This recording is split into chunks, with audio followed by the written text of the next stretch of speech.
बिस्मिल्लाहिर्रहमानिर्रहीम। अस्सलाम वालेकुम। Welcome to SWS learn only YouTube channel. कैसे आप सब? मुझे उम्मीद है कि आप सब खैरियत से होंगे। आज का हमारा टॉपिक है energetic of solution. Very important topic, आपने इसको बहुत ध्यान से समझना। बहुत इंटरेस्टिंग टॉपिक है, आपको मजा आएगा समझ के इसको। हम अपने लेक्चर का बाकायदा आगाज करते हैं। बिस्मिल्लाहिर्रहमानिर्रहीम। Energetic of solution. Energetic of solution को पढ़ने से पहले आपको पता होना चाहिए सोल्यूशन है क्या। जैसे आप जूस पीते हैं वो भी एक टाइप का सोल्यूशन है, शरबत बनाते हैं वो भी एक टाइप का सोल्यूशन है। अगर नमक को लेके पानी में हल कर दे तो वो भी क्या है, सोल्यूशन। चीनी को लेके पानी में हल कर दे तो वो भी क्या बन जाएगा, सोल्यूशन। अब जो सोल्यूशन है ना, इसमें दो चीजें होती है, सल्यूट और सोलवेंट। सोल्यूशन की वो अमाउंट जो कम होती है उसको हम सल्यूट कहते हैं, और जो ज्यादा मिकदार में होता है उसको हम कहते हैं सोलवेंट। जैसे मैं एग्जाम्पल ले रही हूँ, नमक को अगर हम डिजोल्व कर दे पानी में तो नमक जो है वो कम अमाउंट में होता है, पानी ज्यादा अमाउंट में होता है, तो नमक हो गया सल्यूट और पानी क्या हो जाएगा, सोलवेंट। सबसे पहले हमारा टॉपिक है डिसोल्यूशन। डिसोल्यूशन, जब कोई हम सल्यूट को सोलवेंट में डिजोल्व करते हैं, जैसे हम पानी में नमक को डिजोल्व कर रहे होते हैं तो साथ साथ उसको स्टिरर कर रहे होते हैं ताकि जो नमक है वो इजीली डिजोल्व हो जाए पानी में। उसी प्रोसेस को कहते हैं dissolution. The process of dissolving a solute in a solvent is called dissolution। किसी भी सल्यूट को लेके सॉल्वेंट में डिसोल्व करेंगे तो वो प्रोसेस कहलाएगा डिसोल्यूशन। अब स्टेप क्या है, सोल्यूशन फॉर्मेशन के क्या क्या स्टेप्स हैं। अब हम देखेंगे सोल्यूशन फॉर्मेशन के कौन कौन से स्टेप्स हैं। वन बाय वन एक एक स्टेप को देखें। इन्हीं स्टेप से आपको सारा लेक्चर समझ आने वाला है। सबसे पहला स्टेप है overcoming the intermolecular forces in solvent to make room for the solute. हमने क्या करना है, सबसे पहला स्टेप है कि सॉल्वेंट के मॉलिक्यूल में उनकी जो इंटरमोलिकुलर फोर्सेस हैं उनको खत्म करना है। खत्म करेंगे तो ही सल्यूट के लिए जगह बनेगी। जैसे मैं एग्जांपल दे रही हूँ वाटर की, हमें पता है वाटर का स्ट्रक्चर कैसा होता है। जैसे मेरे पास वाटर मॉलिक्यूल्स हैं, एक इस तरह होता है और एक ये वाटर का मॉलिक्यूल।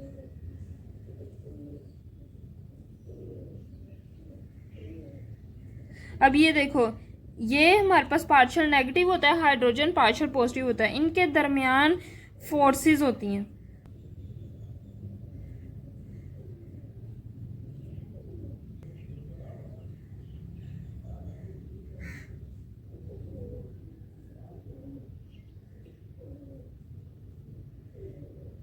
अब ये देखो, पानी का स्ट्रक्चर कुछ इस तरह होता है। सबसे पहला स्टेप क्या है, ये जो वाटर मॉलिक्यूल्स हैं ये आपस में इंटरकनेक्टेड होते हैं। इनके दरमियान ये जो फोर्सेस होते हैं ना, इनको कहते हैं हाइड्रोजन बॉन्डिंग।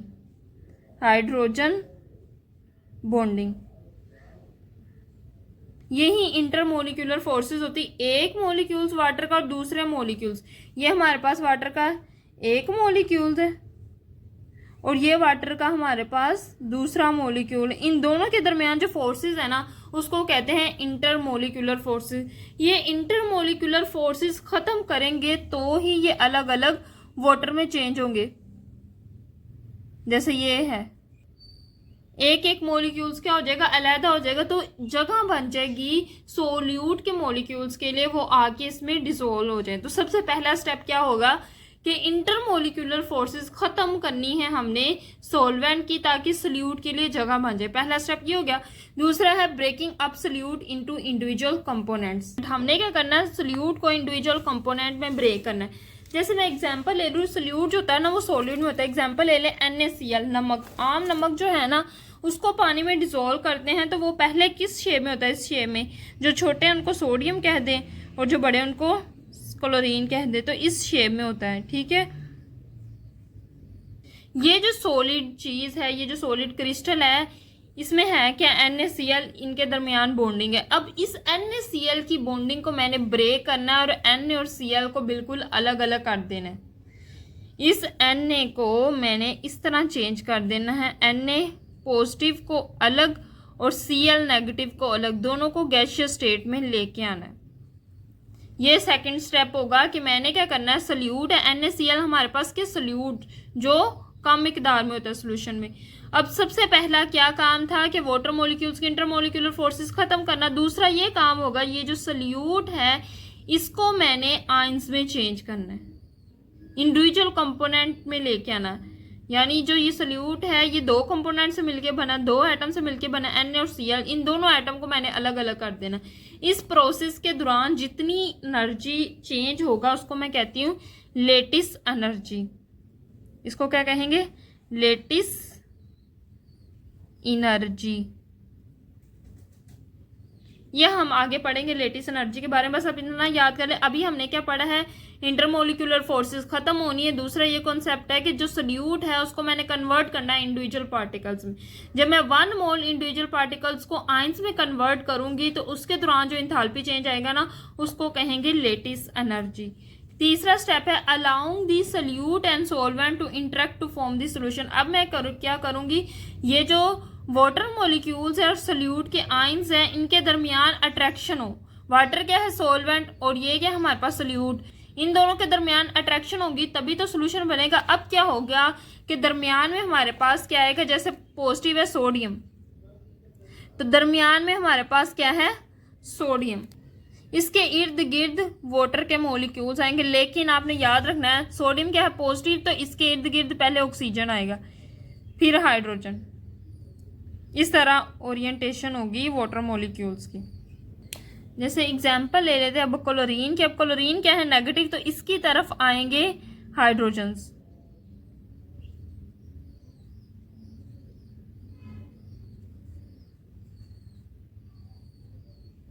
तो कुछ इस तरह ओरिएंटेशन होगी वाटर मॉलिक्यूल्स की toward the Na and Cl। अब ये जो प्रोसेस है जिसमें वाटर मॉलिक्यूल्स क्या करेंगे? सोल्यूट के आयंस को सराउंड कर लेंगे और उनके साथ इंटरेक्ट करेंगे, इस प्रोसेस को कहते हैं हाइड्रेशन प्रोसेस। क्या कहेंगे? हाइड्रेशन। पहले क्या हुआ? इंटरमोलिकुलर फोर्सेस ब्रेक की वाटर मॉलिक्यूल्स की, वो इंडिविजुअल कंपोनेंट में अलग अलग होगी, यानी इंडिविजुअल वाटर मॉलिक्यूल अलग होना शुरू हो गए। देन हमारे पास क्या है? जो सोल्यूट है उसको मैंने तोड़ना है इंडिविजुअल कंपोनेंट में। सोल्यूट क्या था? NaCl, उसको मैंने तोड़ा इंडिविजुअल कंपोनेंट में। Na एंड Cl नेगेटिव अलग अलग होगा। जो तीसरा स्टेप ये, जो सोलवेंट के मॉलिक्यूल्स है वो इंटरेक्ट करेंगे सोल्यूट के साथ। सोलवेंट हमारे पास वाटर, उन्होंने इंटरेक्ट किया सोल्यूट के साथ Na एंड Cl। ये जो प्रोसेस है जिसमें वाटर मॉलिक्यूल्स ने सराउंड किया है सोल्यूट के आयंस को और उनके साथ क्या किया? इंटरेक्ट किया, इस प्रोसेस को कहते हैं हाइड्रेशन प्रोसेस। सो ये 3 कॉन्सेप्ट हमारे क्लियर हो चुके हैं। इन्हीं 3 कॉन्सेप्ट में आगे जो हमने पढ़ना उस सारा कॉन्सेप्ट मैंने आपको पहले ही समझा दिया। पेपर में एज अ शॉर्ट आ सकता है कि स्टेप लिखे सोल्यूशन फॉर्मेशन के, तो ये तीनों स्टेप आपको अच्छे से आने चाहिए। अगला टॉपिक है standard enthalpy change of solution. Solution की क्या स्टैंडर्ड इंथैल्पी चेंज आएगी? तो आपने याद रखना है जब भी हम क्या करेंगे 1 मोल सब्सटेंस को लेंगे, 1 मोल सब्सटेंस, जैसे मैं NaCl को पानी में डिजोल्व करने लगी तो मैं 1 मोल NaCl लूंगी और उसको मैं डिजोल्व कर दूंगी सॉल्वेंट में, और सारी कंडीशन क्या होंगी? स्टैंडर्ड। तब जो इंथैल्पी चेंज आएगा ना उसको मैं कहूंगी standard enthalpy change of solution. The standard enthalpy change of solution is the amount of heat absorbed or evolved when 1 mole of substance is dissolved in a solvent to give an infinite dilute solution। infinite dilute solution यानी solution इतना dilute है, इतना ज़्यादा dilute है कि जो NaCl है ना वो कम्प्लीटली तौर पे सराउंड हुआ है वाटर मॉलिक्यूल्स में। अगर हम उसकी कंसंट्रेशन फाइंड आउट करना चाहें तो हमें उसकी 0 कंसंट्रेशन मिलेगी, इतनी ज़्यादा डाइल्यूशन हो चुकी है। यानी जो सोल्यूट है उसकी अमाउंट बहुत कम है। जब नमक को आप डिज़ोल्व करेंगे वो पानी में, तो जैसे जैसे आप पानी ज़्यादा करते जाएंगे, हम उसमें और पानी डाल दें और पानी के Na की कंसंट्रेशन क्या होती जाएगी? कम होती जाएगी, कम होती जाएगी। इतना पानी डाल दे कि हमें पता ही ना चले NaCl है या नहीं पानी में। तब जो डाइल्यूशन होगी ना उसमें कहूँगी इनफाइनाइट डाइल्यूट सोल्यूशन। इस दौरान जो इंथैल्पी चेंज आएगा वो होगा standard enthalpy change of solution. अब इसमें ज़रूरी नहीं है कि जो सोल्यूट है वो हमारे पास NaCl हो और सॉल्वेंट वाटर हो, वो अलग अलग हो सकते हैं, ठीक है। सॉल्वेंट कोई भी हो सकता है, ज़रूरी नहीं कि पानी हो। सपोज मेरे पास एग्जांपल है सोडियम कार्बोनेट। अब सोडियम कार्बोनेट है, ये एक्वस पानी को शो करा है। इन सोडियम कार्बोनेट को लेके हमने पानी में डिजोल्व करना है, तो क्या होगा? सोडियम के आयंस अलग हो जाएंगे। Na पॉजिटिव 2 सोडियम है तो 2 आ जाएगा, plus chloride CO3 2 negative, plus carbonate CO3 2 negative. इसके दौरान जो इंथैल्पी चेंज आएगा ना उसको मैं कहूँगी इंथैल्पी चेंज ऑफ सोल्यूशन। तो इंथाल्पी ऑफ सॉल्यूशन को किस तरह शो किया जाता है, इंथाल्पी चेंज को डेल एच से, सॉल्यूशन की इंथाल्पी चेंज है तो SOL थोड़ा सा छोटा सा करके लिख देंगे, तो ये आ जाएगा इंथाल्पी चेंज ऑफ सॉल्यूशन। और स्टैंडर्ड को शो करने के लिए इधर हम लगा देंगे नोड, इसकी वैल्यू है -25 किलो जाउल पर मोल। ठीक है, ये आ जाएगी standard enthalpy change of solution of sodium carbonate. अब इसी तरह अगर हम अमोनियम क्लोराइड को ले लें, इसको पानी में डिसोल्व करें तो क्या होगा, NH4 पॉजिटिव अलग हो जाएगा और Cl नेगेटिव अलग हो जाएगा। और किस में है, एक्वस में। इधर आपने वर्ड एक्वस का ज़रूर लिखना है क्योंकि हमने इनको पानी में डिसोल्व किया है, इनके इर्द गिर्द वाटर के मॉलिक्यूल्स हैं। ठीक है, अब इसके दौरान जो standard enthalpy change of solution आएगा उसको हम कहेंगे, इसके दौरान जो standard enthalpy change of solution आएगा उसकी वैल्यू है +16.2 किलो जूल पर मोल। अब ये देखो, आपको यहाँ से पता चला इसकी नेगेटिव वैल्यू, इसकी पॉजिटिव वैल्यू, यानी जो standard enthalpy change of solution है ना, वो नेगेटिव भी हो सकता है, वो पॉजिटिव भी हो सकता है। सपोज मैं आपको एग्जांपल दे रही हूँ, अगर मैं लैब में वर्क कर रही हूँ और मैं किसी भी कंपाउंड को लेके पानी में डिसोल्व करती हूँ, सपोज मैंने उसको बीकर में लेके, बीकर में पानी डाल के और उसमें वो कंपाउंड डाल के डिसोल्व किया। अब जैसे मैं उसको डिसोल्व करूंगी तो अगर बीकर ठंडा हो जाएगा ना, इसका मतलब ये है कि उसकी इंथाल्पी चेंज पॉजिटिव है। लेकिन जैसे ही अगर मैंने डिसोल्व किया, दूसरी कंडीशन ये कि अगर मैंने इसको डिसोल्व किया और बीकर की मुझे हीट ज़्यादा महसूस हुई, बीकर गर्म हो गया, तो इट्स मीन उसने हीट रिलीज की है और उसकी वैल्यू क्या है, नेगेटिव है। उसका standard enthalpy change of solution क्या होगा, नेगेटिव होगा। So standard enthalpy change of solution positive भी हो सकता है, नेगेटिव भी हो सकता है। अब हम बात कर लेते हैं आयोनिक कंपाउंड, जैसे हमारे पास है NaCl। ये एक आयोनिक कंपाउंड है, दो ऑपोजिट चार्ज आयन के दरमियान ये कंपाउंड बना है। जैसे ये हमारे पास सोडियम पॉजिटिव और क्लोरीन क्या है, नेगेटिव। तो ये दोनों क्या है, ऑपोजिट चार्ज आयन, दोनों के दरमियान स्ट्रॉन्ग इंटरेक्शन होगी, स्ट्रॉन्ग इलेक्ट्रोस्टैटिक इंटरेक्शन होगी। और ये पानी में किस तरह डिसोल्व होंगे, इनके दरमियान इंटरेक्शन इतनी ज़्यादा है कि ये डाइल्यूशन का प्रोसेस जो है ना वो बहुत स्लो शो करते हैं। तो दो फैक्टर हैं जो आयोनिक कंपाउंड की डाइल्यूशन को गवर्न करते हैं। पहला फैक्टर है हाइड्रेशन एनर्जी और दूसरा फैक्टर है लेटेस्ट एनर्जी। इन दोनों को मैं एक्सप्लेन कर चुकी हूँ, लेकिन अब हम इनके बारे में डिटेल से पढ़ेंगे, बहुत इंटरेस्टिंग टॉपिक है। सो पहले फैक्टर को हम पढ़ते हैं हाइड्रेशन। हाइड्रेशन से ही हमें पता चल रहा है किसकी बात होने लगी है, वाटर की। हाइड्रा वर्ड जो होता है ना, ये वाटर के लिए यूज किया जाता है। तो हाइड्रेशन, इसमें क्या होगा, the process in which water molecules, देखो पानी की बात आ गई, water molecule surround and interact with the solute ion is called hydration process. हमने पढ़ भी लिया था कि हाइड्रेशन में क्या होगा, जो आयंस हैं, सॉल्यूट के आयंस हैं, उनके साथ वाटर मॉलिक्यूल जो है ना वो इंटरेक्ट करेंगे। जैसे मैं एग्जांपल दे रही हूँ, सोडियम है, अभी हमने पढ़ा था, सोडियम को क्या इंटरेक्ट करेगा, वाटर मॉलिक्यूल कुछ इस तरह, जो नेगेटिव है वो सोडियम की तरफ होगा। इसी तरह क्लोरीन की बात करूं तो इसमें हाइड्रोजन उसकी तरफ होंगे।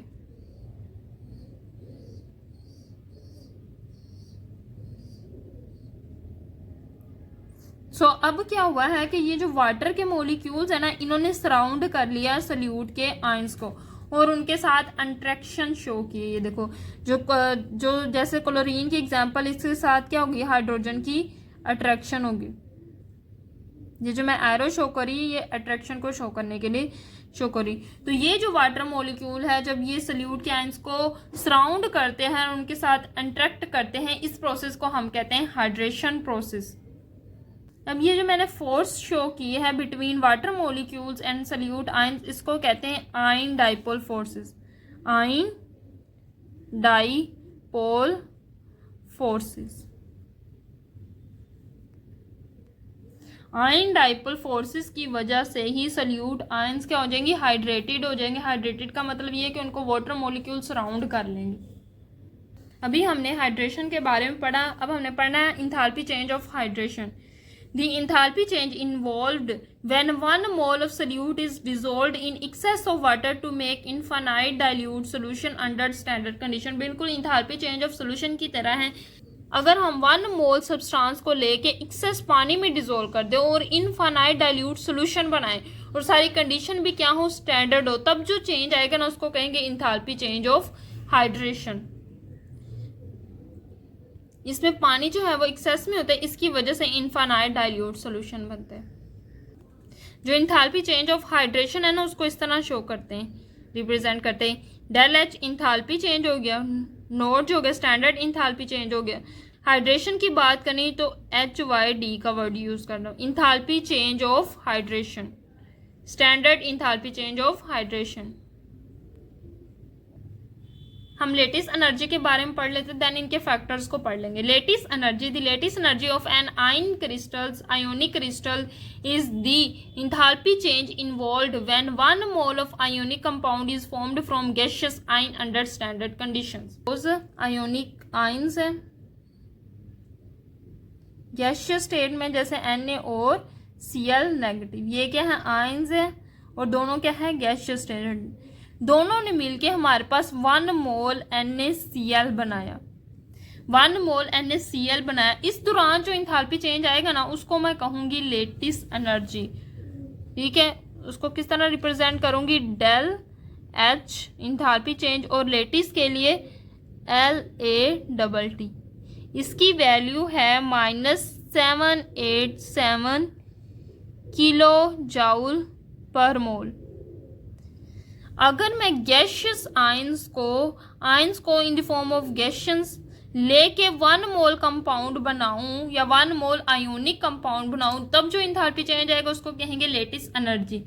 या अदर वर्ड, मैं 1 मोल कंपाउंड से गैसियस आयन बनाऊं तो भी जो चेंज आएगा इंथैल्पी चेंज वो कहलाएगा लेटिस एनर्जी। जैसे हमने पीछे बात की, मैंने इधर पीछे क्या बात की थी कि ये NaCl कन्वर्ट होगा आयंस में, तब जो चेंज आएगा इंथैल्पी चेंज वो कहलाएगा लेटिस एनर्जी।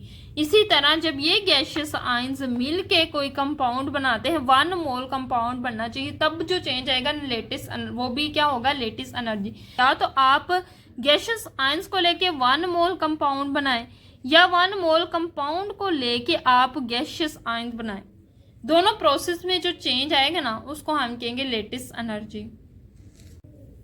अगला है topic factor affecting the magnitude of hydration. Hydration को अपने पढ़ लिया, अब हम देखते हैं इसको कौन कौन से फैक्टर जो हैं इफेक्ट करते हैं। पहला फैक्टर है चार्ज ऑन आयन, दूसरा है size of ion. Charge on ion and size on ion दोनों को मिला के हम एक वर्ड यूज करते हैं चार्ज डेंसिटी। चार्ज डेंसिटी का वर्ड यूज करते हैं, ये इक्वल होता है charge by size. Charge density जितनी ज्यादा होगी उतनी ही ज्यादा हाइड्रेशन की वैल्यू ज्यादा होगी। आपने याद रखना है, जब किसी चीज का साइज जो हो वो कम हो और जो चार्ज है वो ज्यादा हो, साइज कम हो और चार्ज जो है वो उसके ऊपर ज्यादा हो, तब जो चार्ज डेंसिटी होगी ना उसकी वैल्यू ज्यादा होगी। जब चार्ज डेंसिटी की वैल्यू ज्यादा होगी तब हाइड्रेशन की वैल्यू भी ज्यादा होगी। ठीक है, ये आपने चीज क्लियर कर लेनी। अगर हमारे पास साइज जो है वो छोटा हो आयन का और उसके ऊपर चार्ज जो है वो ज्यादा हो, तब चार्ज डेंसिटी की वैल्यू ज्यादा होगी और हाइड्रेशन की वैल्यू भी ज्यादा होगी। मैं रीजन भी बताती हूँ और आपको मिसाल देती हूँ। जैसे हमारे पास है Na पॉजिटिव, Mg2 पॉजिटिव और तीसरा है Al3 पॉजिटिव। अब जैसे जैसे हमने कहा कि पॉजिटिव चार्ज जो इंक्रीज होता जाएगा ना, इसका मतलब ये कि न्यूक्लियस की अट्रैक्शन क्या होती जाएगी, ज्यादा होती जाएगी। न्यूक्लियस की अट्रैक्शन ज्यादा होने की वजह से साइज क्या होता जाएगा, छोटा होता जाएगा। अब इसका साइज बड़ा है, इसका साइज उससे कम, इसका साइज सबसे कम है। अब इसकी बात करें तो इसका साइज सबसे कम है और चार्ज भी क्या है, ज्यादा है। साइज कम और चार्ज ज्यादा, कंडीशन क्या है, चार्ज डेंसिटी क्या हो जाएगी, ज्यादा हो जाएगी। इसकी चार्ज डेंसिटी इससे ज्यादा। अब ये देखो, इसकी निस्बत इसका साइज भी कम है और इसके ऊपर चार्ज भी ज्यादा है। इसका मतलब ये कि इसकी चार्ज डेंसिटी इससे ज्यादा होगी। यानी जिसका साइज बड़ा होगा और चार्ज कम होगा उसकी चार्ज डेंसिटी सबसे कम होगी। क्यों? क्योंकि जैसे ही साइज बड़ा होता है ना, न्यूक्लियस की अट्रैक्शन कम हो जाती है। जब न्यूक्लियस की अट्रैक्शन कम होगी तो वाटर मॉलिक्यूल्स जो हैं वो इजीली सराउंड नहीं करेंगे और हाइड्रेशन एनर्जी की जो वैल्यू है वो कम होती जाएगी। अब ये जो हाइड्रेशन एनर्जी की वैल्यू होती है ना, ये दोनों आयंस के लिए अलग होती है, एनायंस के लिए भी अलग होती है, कैटायंस के लिए भी अलग होती है। ठीक है, हमें याद रखना है। Na पॉजिटिव के लिए अलग होगी, Cl नेगेटिव के लिए अलग होगी। Na पॉजिटिव को अलग वाटर मॉलिक्यूल जो है वो सराउंड करेंगे, वाटर क्लोरीन आयंस को अलग वाटर मॉलिक्यूल सराउंड करेंगे, दोनों की वैल्यू क्या आएगी, अलग आएगी। को बता लो, अगर मैं सिर्फ एक ही ग्रुप की बात करूँ, ये तो मैंने पीरियड की बात की ना, अगर मैं ये तीनों क्या है सेकेंड ग्रुप से बिलोंग करते हैं। अब सेकंड ग्रुप में जैसे जैसे नीचे जाते जाएंगे ना, साइज बड़ा होता जाता है। हमें पता है कि ग्रुप में जैसे ऊपर से नीचे आते साइज बड़ा होता है, तो इट्स मीन मैग्नीशियम का साइज छोटा होगा, कैल्शियम का साइज थोड़ा बड़ा होगा और Sr का साइज उससे थोड़ा बड़ा होगा। अब साइज क्या है तीनों का डिफरेंट, लेकिन तीनों के ऊपर चार्ज क्या है, सेम है। पहले हमने देखा जैसे जैसे चार्ज बढ़ता जा रहा है साइज छोटा होता जा रहा है। अब ये देखो चार्ज सबका सेम है और साइज का डिफरेंस है। अब साइज छोटे होने की बना पे हम हाइड्रेशन की वैल्यू कैलकुलेट करेंगे। ठीक है, पहले चार्ज और साइज दोनों पे देख रहे थे, अब हम चार्ज की बजाय साइज को देख रहे हैं, क्योंकि चार्ज तो सब पे सेम होगा। अब साइज जिसका छोटा होगा उसकी चार्ज डेंसिटी की वैल्यू ज्यादा होगी और उसकी हाइड्रेशन की वैल्यू ज्यादा होगी। जैसे मैग्नीशियम है, उसका साइज सबसे छोटा है, उसकी हाइड्रेशन वैल्यू ज्यादा होगी और Sr से Ca की वैल्यू ज्यादा होगी, क्योंकि कैल्शियम का जो साइज है वो Sr से थोड़ा छोटा है। यानी साइज इसका छोटा, फिर उससे बड़ा, फिर उसका उससे बड़ा, यानी इसकी वैल्यू ज्यादा होगी देन इसकी उससे कम और इसकी उससे कम। देन अगला टॉपिक है factor affecting the magnitude of latest energy. सबसे पहला फैक्टर है, इसमें भी दो ही फैक्टर है, size of ion and charge on ion. सबसे पहला हम पढ़ लेते हैं साइज ऑफ आयन। आयन के साइज का क्या इफेक्ट है लेटिस एनर्जी पे। अब लेटिस एनर्जी क्या थी, गैशियस आयंस से हमने 1 मोल कंपाउंड बनाना है, उस दौरान जितना एंथैल्पी चेंज आएगा वो लेटिस एनर्जी होगा। अब जैसे जैसे साइज बढ़ता जाएगा ना, लेटिस एनर्जी की वैल्यू कम होती जाएगी। मैं सपोज आपको एग्जांपल देती हूँ ग्रुप की, पहले ग्रुप की एग्जांपल ले लेते हैं। उसमें क्या आता है, लिथियम ली ने की रब से फरियाद। अब ये हमारे पास अल्कली मेटल्स का पूरा ग्रुप है।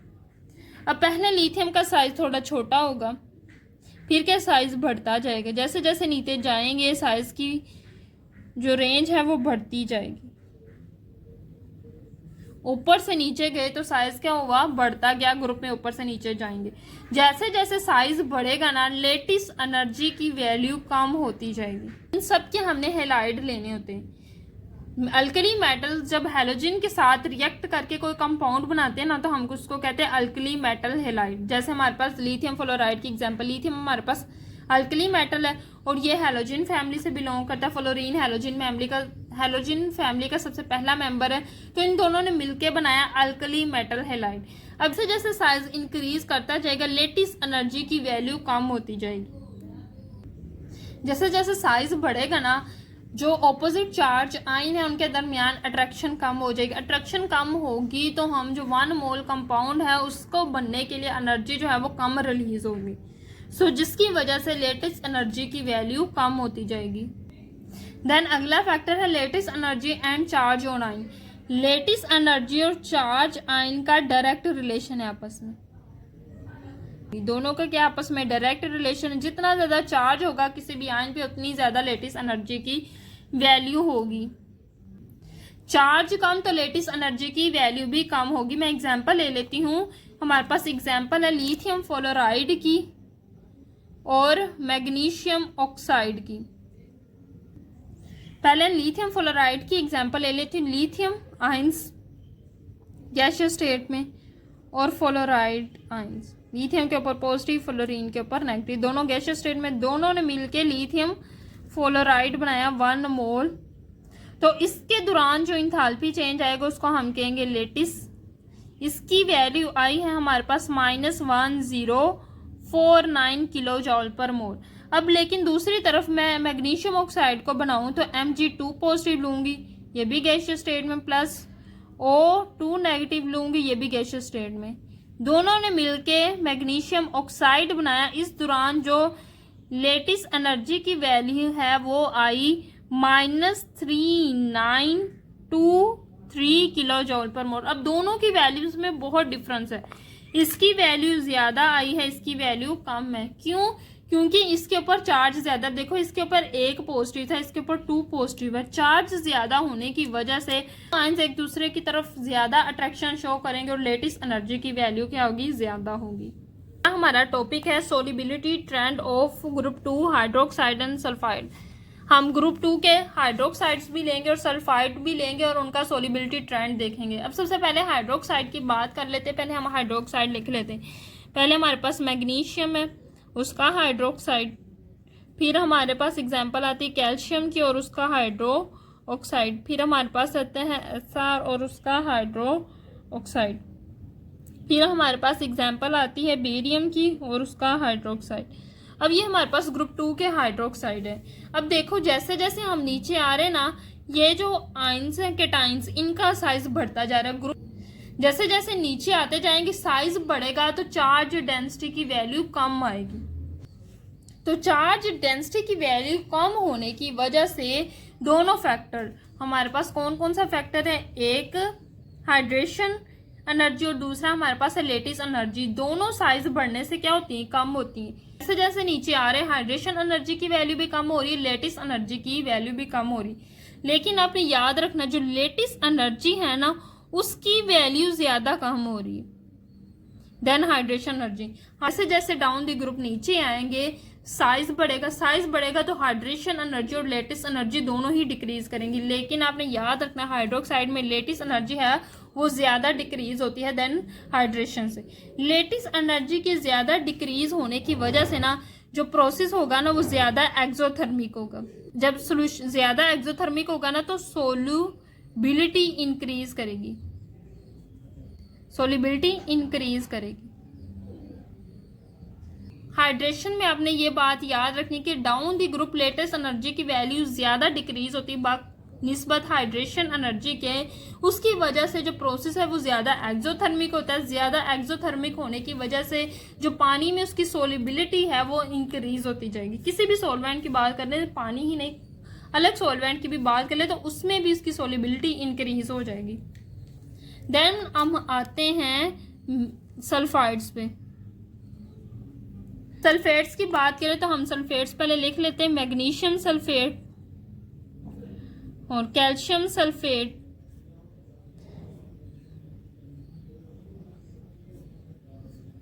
Barium sulphate. अब ये भी हमारे पास क्या है? ग्रुप 2 के एलिमेंट्स है। ये ग्रुप का सेकंड एलिमेंट, ये थर्ड, ये फोर्थ, ये 6th एलिमेंट। अब हमें पता है ये जो सल्फेट है ना इसका साइज हाइड्रोक्साइड की निस्बत बड़ा है। ठीक है, हाइड्रोक्साइड में 2 ही एलिमेंट है लेकिन हाइड्रोक्साइड में सिर्फ 2 एटम्स थे। सल्फाइड की बात करें तो इसमें 5 एटम, 1 सल्फर और 4 ऑक्सीजन के एटम, तो टोटल 5 एटम। यानी सल्फाइड का साइज क्या होगा? बड़ा होगा और हाइड्रोक्साइड का साइज जो है वो कम है। अब देखो जैसे जैसे नीचे जाते जाएंगे इनका साइज भी बढ़ना शुरू हो जाएगा। अब जैसे साइज बढ़ेगा दोनों वैल्यूज हाइड्रेशन एनर्जी की भी वैल्यू कम होती जाएगी और हमारे पास भी कम होती जाएगी, दोनों वैल्यूज कम होगी। लेकिन जब सल्फाइड की बात करेंगे तो हाइड्रेशन की वैल्यू जो है ना, हाइड्रेशन एनर्जी वो ज्यादा डिक्रीज होगी डाउन दी ग्रुप। ये ज्यादा डिक्रीज होगी, इसका मतलब ये है कि ये वैल्यू डोमिनेट कर जाएगी। इसका मतलब ये कि ये वैल्यू डोमिनेट कर जाएगी। जो वैल्यू ज्यादा डिक्रीज होगी, दूसरी क्या है कम डिक्रीज हो रही है, उसका इतना ज्यादा इफेक्ट नहीं आ रहा। लेकिन जो हाइड्रेशन एनर्जी है ये ज्यादा डिक्रीज करी, इसका मतलब ये कि ये फैक्टर डोमिनेट कर जाएगा। जब ये ज्यादा डिक्रीज करेगी ना तो प्रोसेस जो होगा ना वो एंडोथर्मिक हो जाएगा। एंडोथर्मिक होने की वजह से जो सोलिबिलिटी है वो डिक्रीज कर जाएगी, सोलुबिलिटी डिक्रीज कर जाएगी। 3 चीज क्लियर कर लेनी। इसका मतलब ये है कि जैसे जैसे नीचे आते जाएंगे सोलिबिलिटी डिक्रीज होती जाएगी। मैग्नीशियम सल्फाइड की बात करें तो ये कम सोलिबल है, बेरियम सल्फेट जो है ये ज्यादा सोलिबल होगा। इसी तरह हम हाइड्रोक्साइड की बात करें, जैसे जैसे नीचे आते जाएंगे सोलिबिलिटी जो है वो इंक्रीज करती जाएगी। सो मैग्नीशियम हाइड्रोक्साइड की सोलिबिलिटी ज्यादा होगी, बेरियम हाइड्रोक्साइड की सोलिबिलिटी कम होगी। सो थोड़ा सा डिफरेंस है हाइड्रोक्साइड और सल्फाइड्स में। हाइड्रोक्साइड में down the group solubility increase होती है, सल्फाइड्स की बात करें तो down the group solubility decrease होती है। नेक्स्ट वन हमारा टॉपिक है calculating enthalpy change of solution. Enthalpy change of solution को हम किस तरह रिप्रेजेंट करते हैं? Enthalpy change del H standard की बात करेंगे, ऊपर नोड लगा देंगे, और सोल्यूशन की है तो SOL लगा देंगे। Enthalpy change of solution. अब इंथाल्पी चेंज ऑफ सोल्यूशन को डिटरमाइन करना है हमने, सो हम हेस साइकिल को ही यूज़ करेंगे। हमारे पास कोई भी आयोनिक कंपाउंड है, एग्जाम्पल भी लेंगे, मैं सिंपल बता रही, आयोनिक सॉलिड है या कोई आयनिक कंपाउंड है, वो सॉलिड में होता है। अब ये क्या करेगा? सबसे पहले अगर मैं इनडायरेक्ट की बात करूं तो ये आयंस में चेंज होगा, गैशियस आयंस बनाएगा। अब हमने बात की थी 1 मोल कंपाउंड को, या अगर हम गैशियस आयन में चेंज करें या गैशियस आयंस को 1 मोल कंपाउंड में चेंज करें तो हमारे पास जो इंथाल्पी चेंज आएगा उसको कहेंगे लेटिस एनर्जी। तो इधर जो हमारे पास इंथाल्पी चेंज आया है उसको कहेंगे लेटिस एनर्जी। अब ये जो गैशियस आयंस है ये वाटर मॉलिक्यूल्स आएंगे और इसको सराउंड करेंगे और आयंस सॉल्यूशन बना देंगे, आयंस इन एक्वस सॉल्यूशन।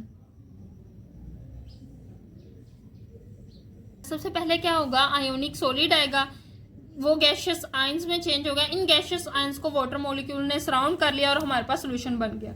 अब ये है एक हमारे पास अलग प्रोसेस। अगर मैं करूँ इस आयोनिक क्रिस्टल को सीधा पानी में डिसोल्व कर दूं तो सीधा डिसोल्व करने से क्या होगा कि पानी में ही जाके वो आयंस में चेंज होंगे और वहां ही उनको वाटर मॉलिक्यूल जो है वो सराउंड करेंगे।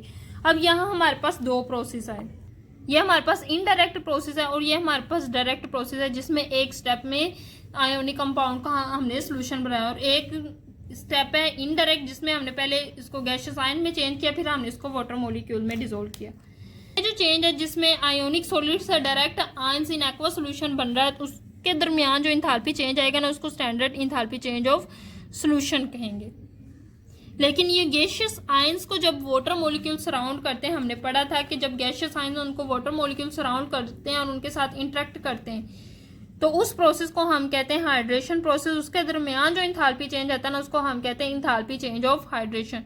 तो इधर आएगा del H nought of hydration, enthalpy change of hydration.